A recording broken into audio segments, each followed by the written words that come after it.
Tanjiro trained until his hands bled, not because he loved pain, but because he learned to see it differently. To him, pain wasn't punishment, it was proof. Proof that he was changing, that every scar was a sign the work was working. After his family was slaughtered by demons, Tanjiro faced a storm no one survives unchanged. He didn't just lose his home, he lost his reason to rest. Every breath after that moment was a question.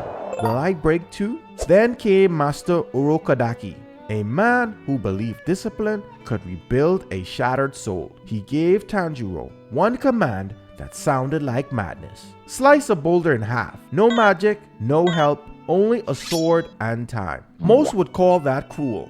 Urokodaki called it training, because pain was the language only the worthy could learn to speak. For weeks, the mountain echoed with failure, but he kept going. Every slip, every bruise was another chapter in the manual of endurance he was writing with his own blood. Captain's log. Today we're charting a course through pain itself, Tanjiro's kind, because somewhere between the first swing and the 1000th, he discovered the one rule that makes quitting impossible. He realized something simple and terrifying. Pain wasn't the enemy, it was the map.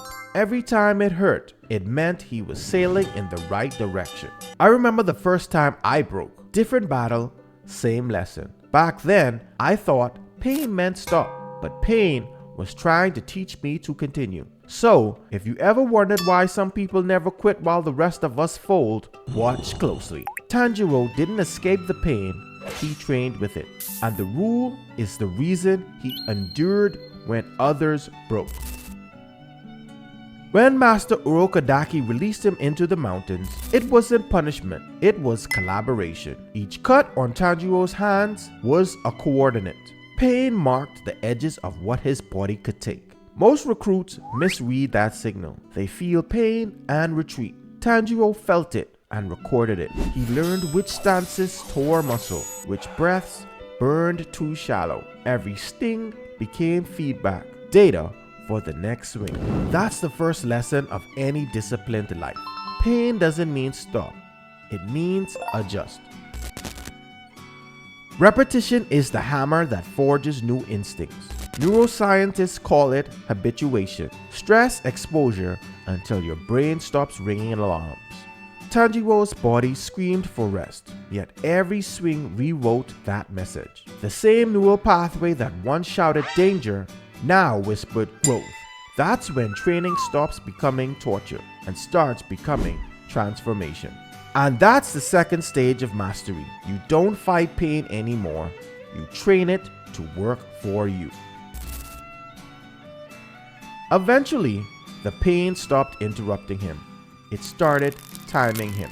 Each shock of cold water matched his breathing cadence. Every heartbeat became a metronome for success. Pain wasn't chaos anymore. It was rhythm, and rhythm is discipline's music. Ask any soldier, any sailor. We move in cadence to survive the storm. By syncing with discomfort instead of fleeing it, he built command over his body and eventually his mind. Then came Sabito, the phantom rival who punished every weakness. Every time Tanjiro fell, Sabito's blade said the same thing. Not yet. But Tanjiro began to crave those strikes because each one revealed exactly where he still hesitated. That's the third layer of the rule. Feedback from pain becomes fuel when ego steps aside. He stopped asking, "Why me?" and started asking, "Where did I flinch?" And then, after 2 years of failure, the blade finally sang. Steel met stone, and the mountain fell silent. Every hour of agony had built to this. The scars, the bruises, the breath control, all proof that the pain had done its job.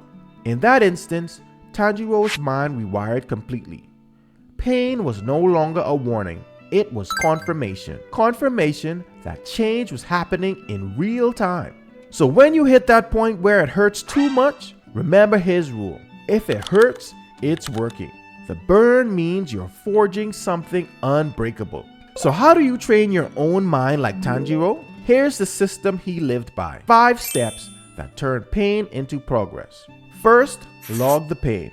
Don't bury it. Write down what hurts, the reps that burn, the tasks that drain you, the moments you want to quit. Tanjiro counted his strikes. Every entry became evidence he was still moving. Second, translate the pain into proof.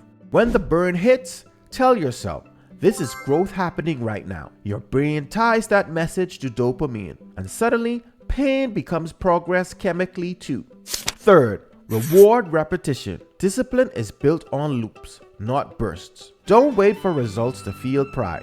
Celebrate the day you show up when it would have been easier to hide. Fourth, set micro missions. Slice big goals into tiny ones you can finish daily. Tanjiro didn't wake up saying, I'll cut a boulder.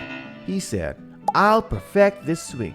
Small missions stack into massive momentum. Finally, find a master or mirror, someone who corrects you when you can't see your own mistakes. Tanjiro had Urokodaki and Sabito, who keeps you accountable when you start to drift.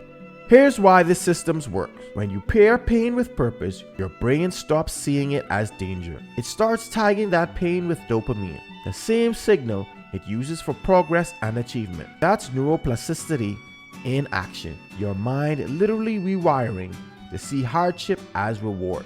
That's the heart of Tanjiro's rule. He didn't erase pain, he trained it to become his ally. Now it's your turn. For the next 7 days, log every moment that hurts and thank it.